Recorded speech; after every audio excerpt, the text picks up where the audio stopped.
Otra información, en la vieja casona de Xicoténcatl, el Senado de la República entregó la medalla Belisario Domínguez 2017 a Julia Carabias Lillo, ella ambientalista, bióloga y académica de la UNAM.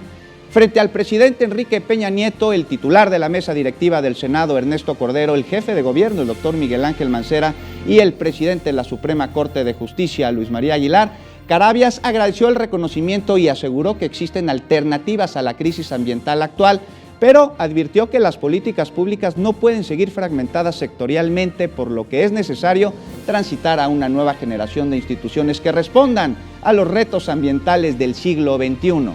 Por otro lado, y a horas de que se discute en el Senado la Ley de Seguridad Interior, la ecologista exhortó a la Cámara Alta a abrir un debate oportuno e incluyente. Escuchemos lo que dijo.